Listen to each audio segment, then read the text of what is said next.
রাহমাতুল্লাহি ওয়া বারাকাতুহু। সকাল থেকে দিনটা অনেক ভালো ছিল, এখন বিকাল টাইম মানে প্রায় দুপুর 3টা বাজে। তো আকাশের অবস্থা খুবই খারাপ আর অল্প বৃষ্টি পড়তেছে। তাই ভাবলাম বাড়ির সাইডে ঘরের পিছনে যত ময়লা আবর্জনা আছে সব একসাথে জড়ো করে পুরা নিয়ে, কারণ এগুলো যদি এখন না পরিষ্কার করি তাহলে কিন্তু বৃষ্টি আইলে নিচে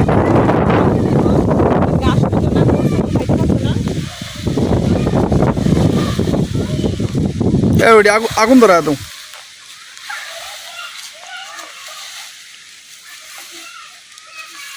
দেখেন কি অবস্থা, গাছ গাছালি পুরাই কাল বৈশাখী জ্বর।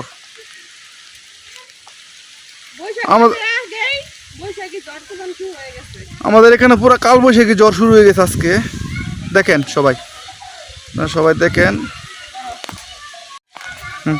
এর আগে একবার শিলাবৃষ্টির কারণে আমাদের অনেক ক্ষতি হয়েছে। এই বৃষ্টিতে যে কি হইব জানি না, কারণ ঘরের কাজ আমরা কিছুই করি নাই। যে টিনগুলো ছিদ্র হয়েছিল এগুলো এইভাবেই রয়েছে।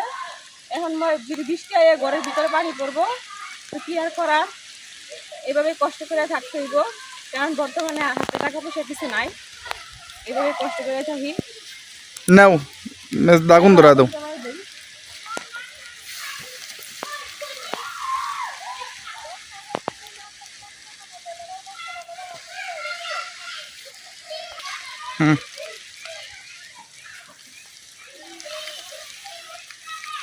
এই সাইডে দানো, এই সাইডে দানো। তো সবাই বাড়ির চারিপাশে যত ময়লা আবর্জনা আছে এভাবে জড়ো করে একবারে পুড়ে নিবেন, তাহলে কিন্তু মশা মাছি কম হইব আর গাছ জ্বালাইব নিচে থেকে।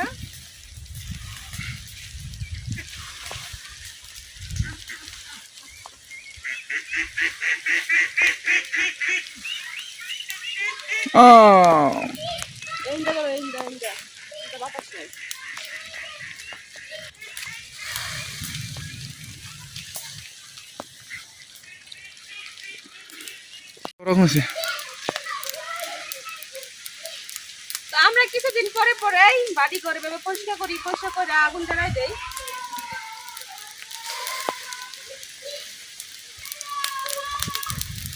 সরো বাড়ি মার বইবা আগুনে।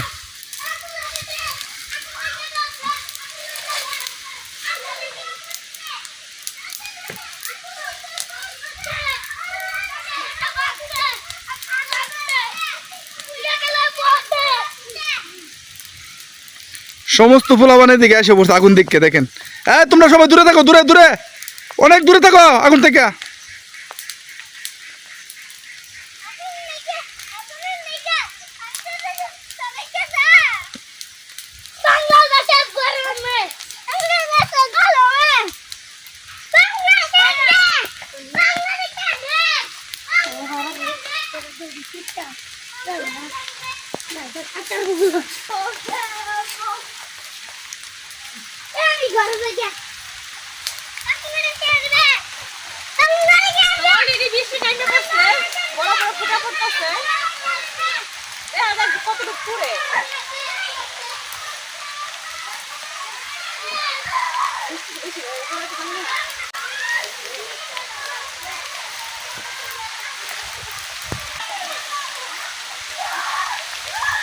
হে বিজে গেলাম তো।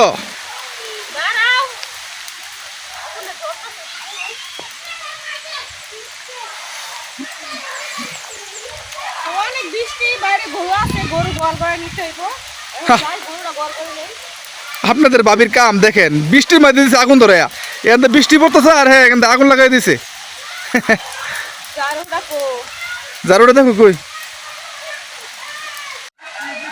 তো বৃষ্টির কারণে তাড়াতাড়ি করে গরু গোয়াল করে নেওয়া হইতেছে, কারণ গরুর শরীর যদি এখন ভিজা যায় তাইলে একবারে মশা মাসি কামড়ায় আর রাখতো না। তারপরে বাইরে তাড়াতাড়ি করে গরু নিতেছে বাড়িতে। আর দেখেন বৃষ্টির নামাতে আমাদের বাড়ির যারা আছে তারা কি আনন্দ করতেছে।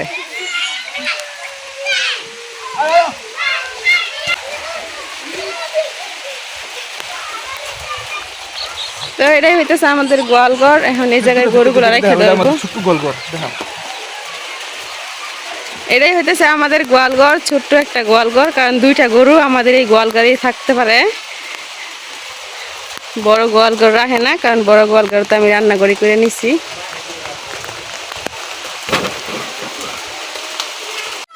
কইতে কইতে বৃষ্টিও নেমে গেছে খুব জোরে। আর দেখেন এই যে আব্দুল্লাহ বাটিতে পানি নিতেছে।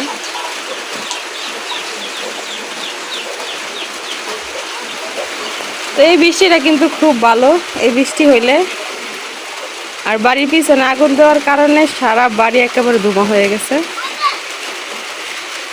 পুরোপুরি পাতাগুলা পড়তে পারে নাই, অর্ধেক পড়ছে। তো চলেন যাই দেখে আসি আগুনের কি অবস্থা। তো পাতাগুলা শুকনার কারণে কিন্তু পুরোপুরি আগুনটা এখনো নিবে নাই। আর এইদিকে পাতাগুলো একবারে ভিজে গেছে। যে শুকনা পাতাগুলো আছে এগুলো এখনো জ্বলতেছে, দেখেন অল্প অল্প জ্বলতেছে। তো এইভাবেই কিন্তু আমরা বাড়ি ঘরের সাইডে ক্ষেতগুলো পরিষ্কার রাখি। তো এই জায়গায় কিন্তু পাতা আসছিল না, এই জন্য এই জায়গায় নতুন ঘাস গজাইছে হয়েছে। আর এই জায়গায় পাতা থাকার কারণে গাছগুলো উঠতে পারে নাই, এই জন্য আর কি পরিষ্কার করে দিছি। তো আল্লাহর রহমতে কালকে যদি বাচ্চা থাকি তো এই পাতাগুলো শুকাইলে এই পাতাগুলাও আগুন জ্বালাই দিয়াম। তো মূলত পাতাগুলো রাখা হয়েছিল রান্নাঘরে নিয়ে রান্না করার লাগে। তো অর্ধেক পাতা নিছি আর অর্ধেক পাতা নিতে পারি না বৃষ্টির কারণে, এই জন্য আগুন জ্বালাই দিছি। না হলে আবার মাটির নিচে এদিকে যাইব গা এর লিগা। তো দেখেন ধীরে ধীরে বৃষ্টি পড়তেছে। বৃষ্টি পড়লে কিন্তু আমার কাছে অনেক ভালো লাগে। আর এই বৃষ্টি পড়লে বৃষ্টির সময় যদি বৃষ্টির পানিতে হাত রেখে দোয়া করা যায় তাহলে কিন্তু আল্লাহ সাথে সাথে কবুল করে নেয়।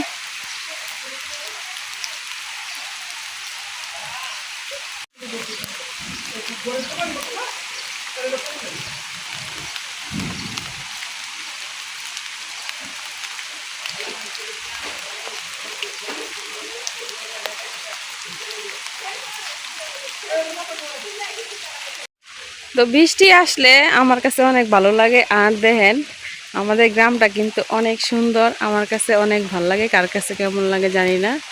তো দেখেন বৃষ্টি আসার মুহূর্তে কিন্তু আমাদের গ্রামের সৌন্দর্যটাই বাইরে যায়।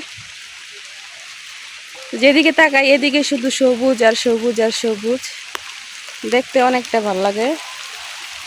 আর আমাদের বাড়ি থেকে বের হওয়ার রাস্তাটা কত সুন্দর, দুই পাশে আম গাছ আর এই মাঝখানে রাস্তা। আর এটা হইতেছে বাঁশের চাং। তো এই জায়গায় বসে আমরা গরমের দিনে বাতাস খাই, কারণ এই জায়গায় বসে থাকলে একবারে এই যে বন্ধটা, এই বন্ধের সমস্ত বাতাস এদিক দিয়ে যায়। তো খুব ভালো লাগে, এই মুহূর্তটা আমরা খুব এনজয় করি।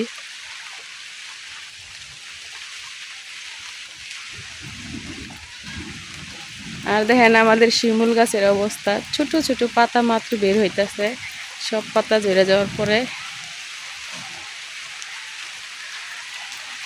তো বাড়ির যে উঠানে গাছটা, ওই গাছের কাঁঠাল আমরা অলরেডি খাইয়ে নিয়েছি।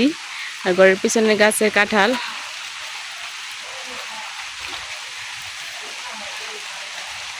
আর ঘরের পিছনের গাছের কাঁঠাল এখনো ছোট ছোট খাওয়া হয় নাই, কারণ এটা সিজনের গাছ, শুধু সিজনেই হয় কাঁঠাল, আর হয় না।